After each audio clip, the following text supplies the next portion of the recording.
ગીત તો બધા પ્રેમના હોય એવું જરૂરી નથી. તમારો દ્રષ્ટિકોણ કેવો હોય એના ઉપર ગીત આખું નક્કી થાય છે.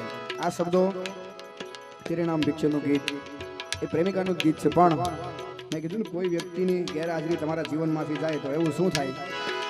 गुलशन भी अब तो वीराना लगता है, अब तो हर अपना बेगाना लगता है, हम तेरी यादों में खोए रहते हैं, लोग हमें